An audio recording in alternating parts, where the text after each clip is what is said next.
Tai labas rytas dar kartą bažnyčia, atiduodam visą šlovę ir visą garbę jam vieninteliam, kuris yra vertas visos šlovės ir visos garbės.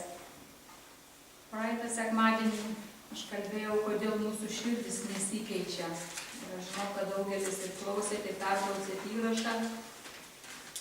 Ir tikrai yra gili tema ir tęsiu kitą sekmadienį. Šiandien paimsiu šiek tiek lengviau, nes vis tiek yra šventės. Gal apie ketinimus ir norus pakalbėsiu. Aš praeitą sekmadienį buvau užsiminusi truputį ketinimai ir norai. Ir iš rašto, jeigu pamenat praeitą sekmadienį, Mozės istorija ant kalno, Izraelitų istorija, kai pasiliko papėdėje. Ir kodėl širdis nesikeičia, todėl kad papėdėje iš tolo tikrai yra įdomi tema, gili tema ir vertinga. Bet šiandien kalbėsiu apie ketinimus ir norus, šiek tiek ir Izraelitų istoriją, ir iš Jokūbo laiško paimsim. Ketinimai ir norai tai yra ne tas pats, bažnyčia. Ketinimai ir norai tai yra ne tas pats. Tai yra visiškai skirtingi dalykai. Aš ketinu tarnauti viešpačiui, aš ketinu sekti, aš ketinu, o ypatingai kaip po įkvėpimo, kada įkvėpimas, kada geras tarnavimas, kada džiaugsmas, kada tavo širdį užplūsta geri jausmai ir kada tau sekasi viešpatė tarnausiu iki mirties ir visa kita. Ir kada jau ateina reikalai prie veiksmų, prie žingsnių, tai ir pasimato visa mano istorija, mano, ne kaimyno, mano istorija, kiek aš vat ir noriu, kiek aš noriu pasikeisti, kiek aš noriu daryti, kiek aš, vat viskas ir pasimato. Ir aš tikiu, kad mes esam tie išmintingieji žmonės. Juk ne veltui 20 metų sėdim Kristaus mokykloje. Esame išmintingieji. Pamatydami, kada prieina reikalas prie žingsnių, prie pasirinkimo, kurie yra geri, tinkami ir derami, ir pamatydami savo širdį, kad visiškai aš to nenoriu daryti ir man tas nepatinka, išmintingas žmogus pamato savo ligą. Pamato ligą ir sako, va čia yra tikrasis aš. Va, mano bėda, va mano liga, va čia. Ir tada ką išmintingas žmogus, tikintis Dievo žmogus, pasiėmęs tą bėdą, tą ligą, tą nesveikumą, jis nešasi prie Dievo kojų. O dabar, Dieve, dirbam. O dabar viešpatie darbuojamės. O neišmintingųjų gretos irgi yra nemažos, jeigu pažvelgsim, nemažos gretos. Ir eina visas gyvenimas diena iš dienos ant ketinimų. Nu jau nuo rytojaus, kai sportuosiu, nes sveikata sušlubavo. Nu jau nuo rytojaus, tai riebios mėsos nevalgys. Nu jau rytoj, mano širdį. Nu ir kiekvienas galim savo sąrašą padaryti. Ir rytojus taip ir neateina į mūsų gyvenimą. Tas rytojus.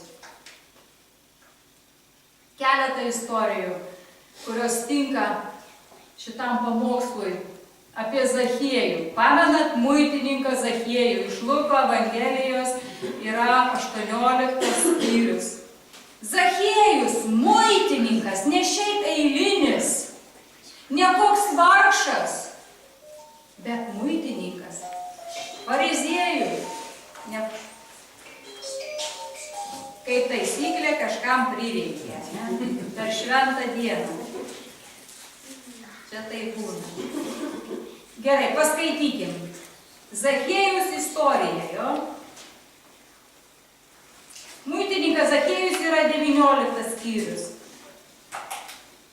Vardu Zachiejus, muitininkų viršininkas ir turtuolis. Ne šiaip eilinis, nežinomas mieste. Jo istorija yra tokia. Jis norėjo pamatyti Jėzų. Jis girdėjo girdėjo kalbas, visokias, aš galvoju, kalbas. Ir jis pats, jis ketino, jis norėjo pamatyti Jėzų. Jis ketino. Būtų labai įdomu. Suintrigavo. Zachiejus suintrigavo. Kas tas per Jėzus? Aš nežinau, bet jis ten daug ką mąstė. Kodėl tokie kalbos apie Jėzų? Kodėl tokios kalbos? Aš noriu, aš ketinu jį pamatyti. Ir jis išgirdo, kad į miestelį ateina. Geras dalykas. Bet toliau prasidėjo, kas Zachiejus žemo ūgio. O žmonių bus nemažai. Zachiejus, kaip išmintingas, jis realiai save įvertino. Esu žemo ūgio, ne iš aukšto ūgio. Esu tokia ir tokia. Aš matau, ką dabar daryti. Mano ketinimai ir nueis niekais. Aš ir toliau sėdėsiu ir ketinsiu ir norėsiu jį pamatyti. Ir jis ką darė, kad tą įvykdyti, sugalvojo planą. Kokį planą istoriją žinom, įsilipo į medį.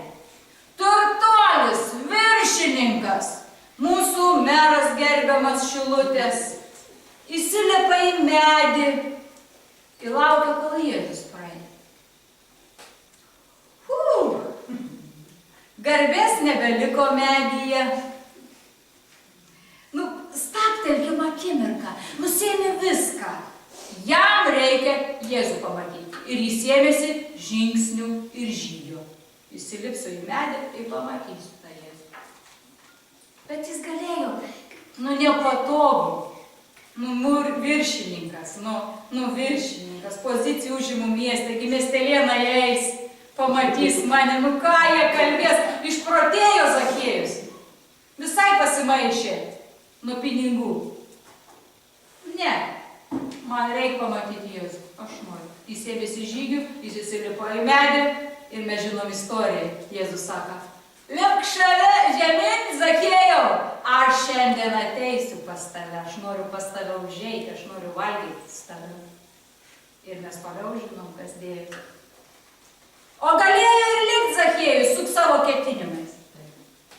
Kita istorija apie turtuolį jaunuolį. Tokia pat istorija, istorija irgi. Jis nori ko, jis atėjo pas Jėzų. Jėzau sako, ką man daryti, kad paveldyčiau amžiną gyvenimą. Jėzau, ką man daryti? Atsiminat, ką Jėzus pasakė? Ar vykdai tos įstatymus? Nevok, nežudyk, nepaleistuvau. Aš viską darau, Jėzau. Aš jau viską darau. Jaunuolis, turtingas. Jis nori gero dalykų, jo ketinimą, jis nori dangų. Jis nori užsitikrinti, užsigarantuoti į dangų, vietą dangui. Jėzau, patikrink, sako mane, ar viskas gerai, pasakyk. O, Jėzus sako, tu viską jau tą darai? Vieno dareik. Ir žinot ko, ne? Vieno dareik. Eik parduok viską, ką turi ir sek manimi.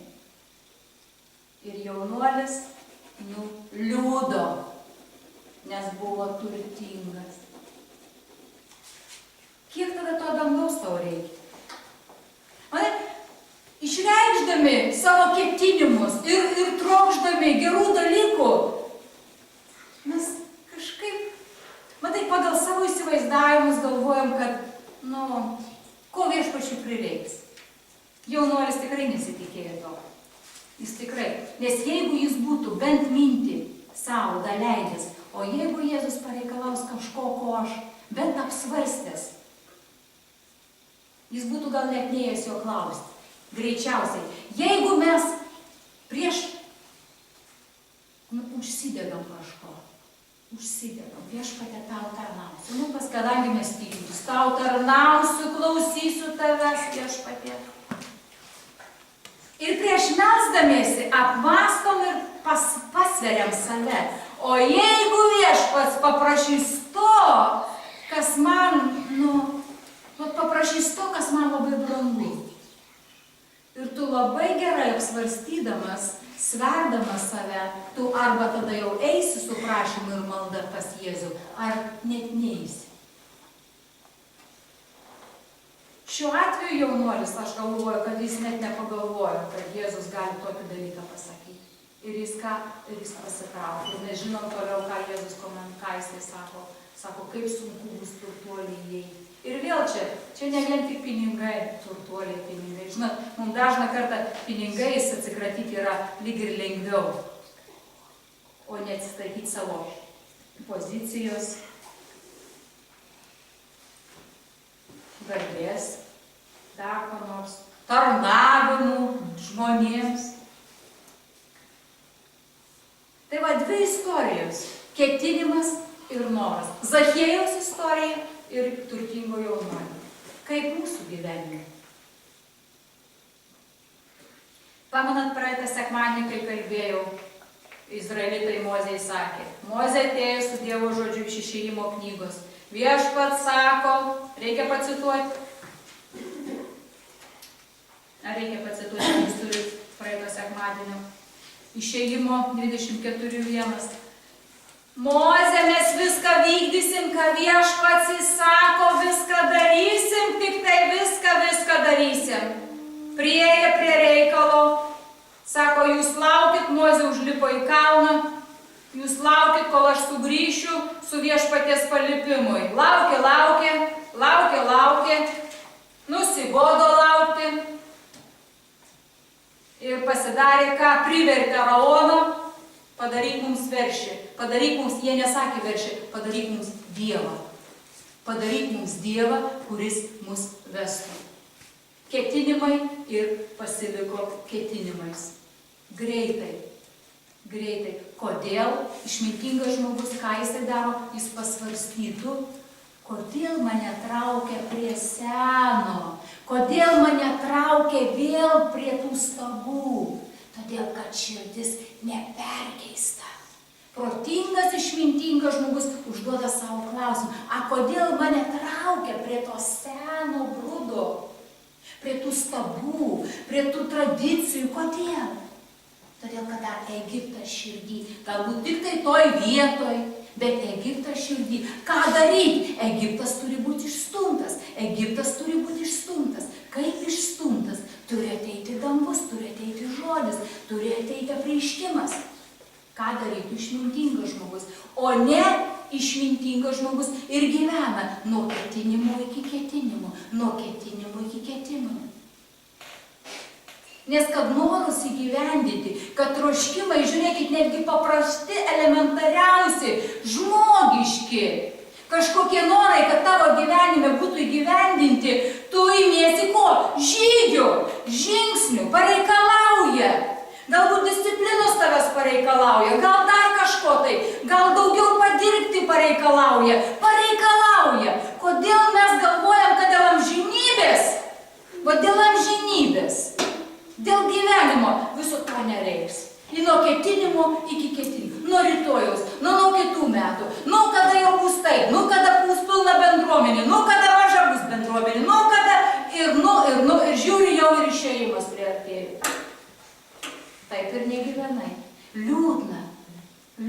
Kodėl mums Dievas vis primena tą patį per tą patį. Ar nesam girdėję šitų dalykų? Gal ne taip, bet tikrai esam girdėję. Todėl, kad mes esam žmonės ir mes gyvenam tarp žmonių. Ir tas Egiptas, jeigu jo ne tiek dar daug, bet vis tiek dar jisai yra, kažkiek yra, plus dar ateina iš išorės. Apsinešam, apsiveliam. Todėl prisikėlimas tau ir man, jis reikalingas kiekvieną dieną. Apsivalymas, jis reikalingas kiekvieną dieną. Į kalną lipti, ką aš praeitą sekmadienį kalbėjau, kad susitikti su juo kiekvieną dieną reikia. Nes tu žiūrėk, savaitė, mėnuo, 3 ir tu ką? Ir tu nebejautrus, tu nebefiksuoji, tavo širdis traukiasi, suakmenėja, suanglėja.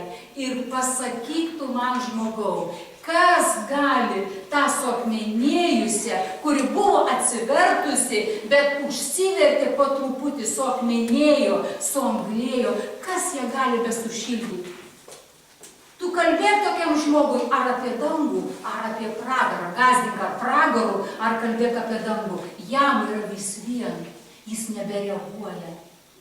Tik tai aš taip galvoju, kad bene dar, kada pradedi kalbėti apie Dievo meilę, galbūt dar tas gali sušildyti tą žmogų, širdį jo, kad jis kažko tai bene dar užsinorės pasikeisti. Nes kalbėk apie dangų, kad tavęs laukia čia gyvenimas, jau vis vien jam. Kalbėk apie pragarą, kad tu, žinai, tai pagazdinsi ir jam vis vien. Ir raštas sako, užsivertęs, kuris girdėjo, kuris liudijo, kuris savo gyvenimu liudijo ir užsivertė. Ir vėl koks tas užsivertimo lygis? Suakmenėjo širdis. Tiek suakmenėjo, kad jis nebereaguoja į nieką, nei į pragarą, nei į dangų. Jam vis vien. Aš šilta, šalta. Žinai, niekas nejuda, joks raumuo nejuda. Ir tai yra pati baisiausia. Va čia, kaip žinot, būna, kai daro.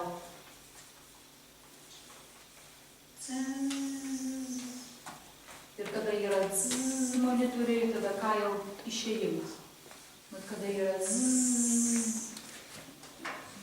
tai nedaug Dieve mums, kurie mokinamės, prie Dievo kojų būnam. Ir kaip raštas sako, mokinos, taip ir nieko neišmoko. O Dieve, kad taip neatsitiktų su mumis, mes ką darom, mes vis mankštinam tą savo širdį, mes vis užduodam savo klausimus, mes atveriam ausis ir širdį, kad pasimokyt, kad paskui neatsidurčiau tuose gretose. Mokinos, ali taip nieko neišmoko. Nėra baisiau. Tai, kad taip neatsitiktų, mes ir kalbam apie tai. Ir brangieji, tikrai pasivaikščioti 20 minučių yra geriau, brangieji, negu gulėti ant sofos ir svajoti, kaip 4 kilometrus varau, kaip bėgioju. Sako, geriau yra parašyti netobulą knygą, negu ta tavo tobula knyga taip ir lieka kompiuterį. Geriau, sako, yra pasiimti į namus kinų maisto vakarieniai, negu svajoti apie elegantišką, prašmatnę vakarienę, kurios tu niekada nepasidarėjai. Tik norėjai. Suprantat? Ir vat vėl paniekindami mes tos mažus žingsnelius. Mes nenueinam, mes neišmankštinam pratybomis tos savo širdies, tos valios. O viskas nuo mažo prasideda. Ir jeigu atsėdi, va Dieve, kada jau tu man nužengsi, kai jau man atsiver, tada jau aš. Gal 20 minučių pasivaikščio grynam ore. Ir išmoksi, ir dar džiaugtis su džiaugsmu, tada gal ir pradėsi tos 4 kilometrus bėgti. O jau kai laikysiuos dietos,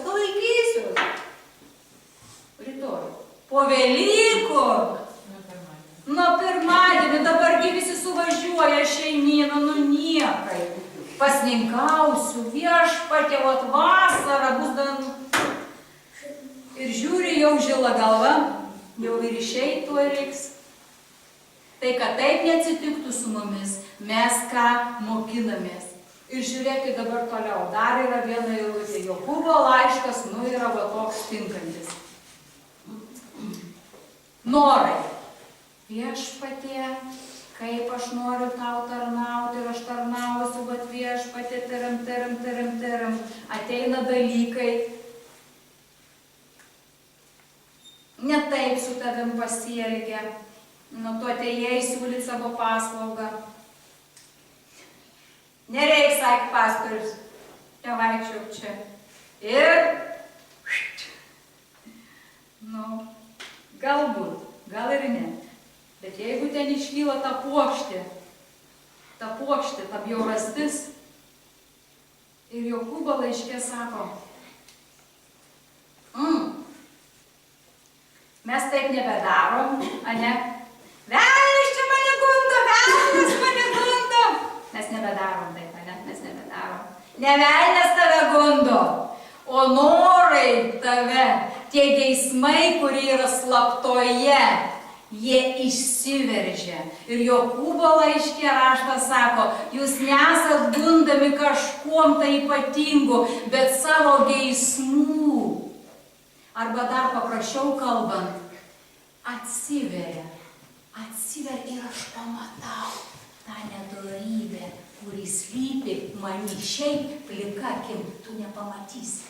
Kada viskas tvarkoja, kada viskas gerai, kada su tavim gražiai elgiasi, kada tau paslaugų, bet kada staiga viskas užsidaro ir vyksta ne taip iš tavęs. Ir jeigu tu esi išmintingas, tu pamatai, kas yra tavyje, kokia nedorybė, nes joks velnias tavęs negundo čia. Nedorybė, kuri yra tavy ir many, tie geismai, vat jie išlenda. Išdidumas, jeigu dar yra, puikybė, akiūgiai. Brangieji, žmogus yra gundomas tik tai 3 dalykais. Visa žmonija yra gundoma tik 3 dalykais. Kūno geismas, akių geismas ir gyvenimo puikybė. 3 tik tai. 3 kategorijos. Kūno geismas, akių geismas ir gyvenimo puikybė. Mes esame irgi žmonės. Tik tai ar Egipto dar yra likę? Kiek jo likę? Mes pamatom per ką, va per šitos, kada prasiveržia, kada pasimato. Ir išmintingi žmonės, ne joks velnias, bet sakau, viešpati, Egiptas va čia, šitoj vietoje. Padėk man. Atsimenat istoriją, kai atėjo ir velnias gundi Jėzų. Ir Jėzus sako, manyje tu nieko neturi. Manyje. Ir jeigu manyje nėra nieko, už ko mane gali užkabinti, tu pilk ant pamasgas ant manęs, tu tyčiokis, tu koliokis, tu niekink, tu žemink. Ir jeigu many nėra to, tu nepakabinsi, aš nesupyksiu, aš neprakeiksiu avęs, aš nenustumsiu tavęs. Bet mes kaip išmintingi žmonės, kada mane paliečia kažkokioj vietoj, aš sakau, Dieve, va čia yra, va čia reikia dirbti, kad išstumti. Nekaltinant sesers, per kurią atėjo Dievas ir apšvietė, žinai, taip čiukšt ir įjungė lemputį. Nu, brolis, kuris pastūmė, žinai, kad čia stumdas avietos bažnyčiai mažai. Nu tai užleisk lietą. Nu tai gali, ką atsisėsti. Ir pabaigai pasakysiu tada dar keletą minučių. Šiandien šventė. Trumpą pamokslą. Trumpą. Sakiau, kad žmogus, visa žmonija yra gundoma tik tai yra 3 kategorijos gundimai. Tai kūno geismas, akių geismas ir gyvenimo puikybė. Ir pasaulyje gyvena vėl 3 rūšių žmonės. Kokiai kategorijai tu pats save priskiri? Gal užsirašyk norėtumėt? Tik užmiršit to pareisi. 3 rūšių žmonės. Tai yra viena rūšis šulinių nuodytojai. Taip yra įvardinta. Šulinių nuodytojai. Tai yra žmonės, kurie atima jums drąsą, trypia jūsų kūrybiškumą ir aiškina jums, ko jūs daryti negalit. Tai yra šulinių nuodytojai, kurie viską žino kaip taisyklė, viską gali tau paaiškinti ir pasakyti, kad tu esi netinkamas tam reikalui. Sutryps ir iš vis kokių čia nesąmonių fantazijų susigalvoja ir jie ateina į tavo gyvenimą ir tave čiuk ir tavo rankos. Bet nedaug Dieve, jeigu aš esu toj kategorijai. Vat nedaug Dieve, jeigu aš save aptinku šitoj kategorijai, kad aš ateinu pa žmogų, tai vietoj to, kad pakelti, kad jį padrąsinti galbūt kažkokį išminties žodį, aš sakau, kad tu tik sėdėk ten kampe gale. Šulinių nuodytojai. Antra yra kategorija, tai yra vejos pjovėjai. Taip įvardinta. Vejos pjovėjai. Tai žmonės, kurių ketinimai geri. Šiandien į temą. Tačiau jie susitelkia tik į save ir tik apie save. Aš ir dėl manęs. Tai yra žmonės, kurie rūpinasi tik savo poreikiais, pjauna tik tai savo vejas, savo kiemelį, savo darželį, kad man gerai, man šilta, oi negaliu lyja, neteisiu, dar dėžes nešti samariečiui, ne, man per sunku, aš turiu pailsėti, o dar šalta, oi, ne. Tai reiškia, kad jie neperžengė savo kiemo ribų, kad padėtų kitiems. Jie tik tai aš ir visas pasaulis dėl manęs. Ir mes žinom, kokio amžiaus vaikai yra toj kategorijai, ane? Aš ir viskas dėl manęs. Aš ir dėl manęs. Ir visas pasaulis, visas yra dėl manęs. Tai va, jeigu aš esu šitoj kategorijai, tai kiek man metų, nesvarbu, kad jau galva gal žila. Ja. Ir trečia kategorija yra žmonių, tai gyvybės skleidėjai. Tai žmonės, kurie padeda praturtinti kitų žmonių gyvenimus. Pakylėja ir įkvėpia kitus. Ką darė Jėzus? Mesgi jo sekėjai, mesgi jo mokiniai, kurie įkvėpia kitus, kurie drąsina. Nebijok, tau pavyks, nebijok, einam, aš padėsiu, darom, judam. Nepasilikti su savo ketinimais ant sofos gulėti.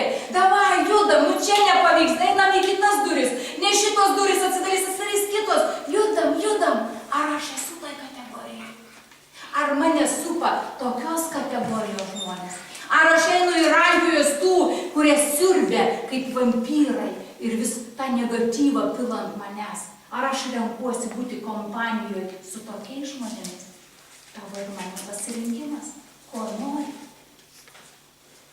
Nebūkim tie žmonės. Būkim tie žmonės, kaip Rita šiandien kalbėjo, kad Dievo dvasia ir Dievo meilė galėtų paliesti kitus žmonės. Būkim tie gyvenimo, gyvybės nešėjai, gyvenimo skleidėjai, o ne tie zanūdos, su kuriais niekas nenori, sveiko proto žmonės nenori sėdėti ir bendrauti. Nebūkim tie.